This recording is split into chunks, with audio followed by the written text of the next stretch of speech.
किसी जानवर के काटने पर घबराहट होना बहुत स्वाभाविक है, पर उस वक्त पैनिक करने से ज्यादा जरूरी है ये जानना कि अगला कदम क्या होना चाहिए। तो आज हम इसी पर बात करेंगे, एक ऐसी सिंपल गाइड जो किसी भी इमरजेंसी में काम आ सकती है। 15 मिनट।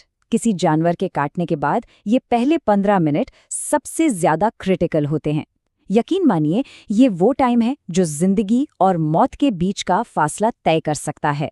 तो सवाल ये है कि इन कीमती 15 मिनटों में करना क्या है।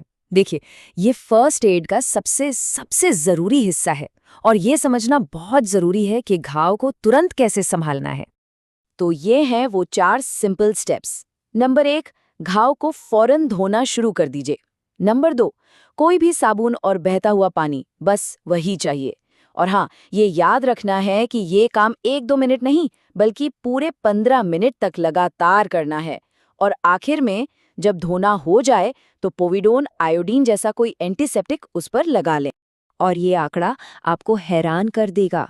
सिर्फ 15 मिनट तक घाव को ठीक से धोने से रेबीज का खतरा 80%, जी हाँ 80% तक कम हो सकता है। अब आप सोचिए, ये एक छोटा सा स्टेप कितना ज्यादा मायने रखता है। यहाँ एक बहुत जरूरी बात है जो ध्यान में रखनी है।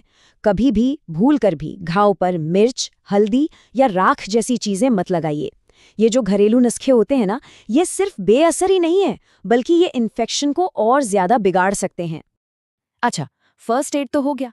अब अगला सवाल जो मन में आता है वो ये है कि डॉक्टर के पास कब जाना चाहिए? क्या हर छोटे मोटे केस में जाना जरूरी है? इसका जवाब बिल्कुल साफ है, तुरंत। इसमें कोई दूसरा ऑप्शन नहीं है, कोई बहाना नहीं। जैसे ही किसी जानवर ने काटा, आपको डॉक्टर से मिलना ही है। अक्सर लोग सोचते हैं, अरे ये तो बस हल्की सी खरोच है, या ये तो अपना ही पेट है, वैक्सीनेटेड है। लेकिन ये सोचना बहुत खतरनाक हो सकता है।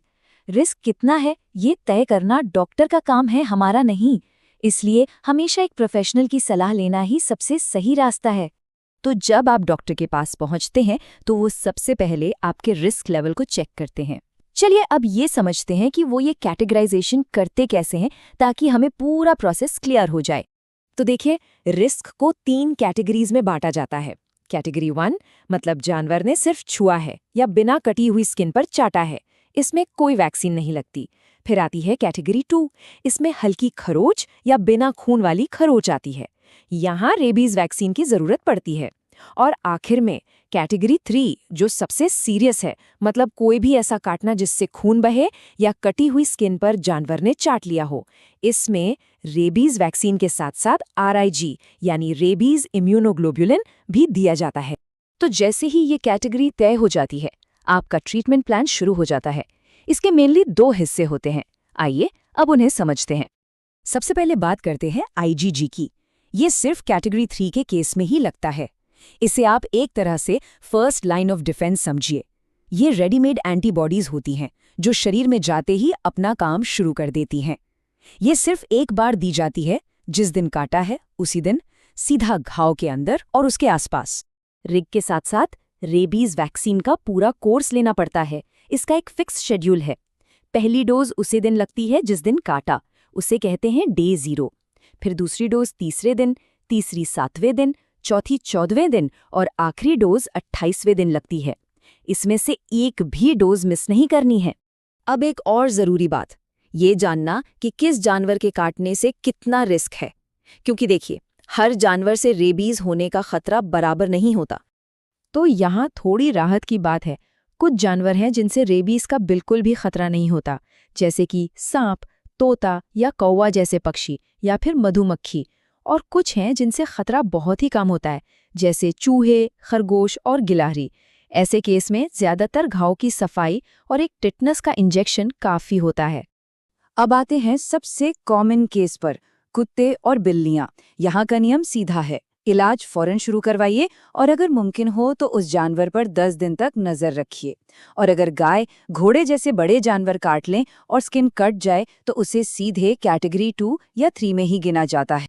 और ये गोल्डन रूल है जिसे कभी नहीं भूलना। बंदर, चमगादड़ या कोई भी जंगली जानवर, अगर इनमें से कोई भी काट ले तो उसे बिना कोई सवाल किए हमेशा कैटेगरी 3 ही माना जाता है। इसका मतलब वैक्सीन और RIG दोनों ही लगेंगे। तो चलिए पूरी बात को समेटते हैं। बस ये 4 नियम याद रखने हैं। 1. 15 मिनट तक साबुन और पानी से धोना। 2. एंटीसेप्टिक लगाना। 3. बिना देर किए डॉक्टर से मिलना। और 4. ज़रूरत हो तो टिटनेस का इंजेक्शन लगवाना। बस ये 4 स्टेप्स हर तरह के एनिमल बाइट पर लागू होते हैं। देखिए, ये सारी जानकारी सिर्फ सुनने के लिए नहीं है, ये तैयार रहने के लिए है। तो अब सवाल ये है कि अगर ऐसी कोई सिचुएशन आती है, तो क्या इस जानकारी के साथ घबराहट को एक्शन में बदला जा सकता है? बिल्कुल, इसका जवाब है हाँ।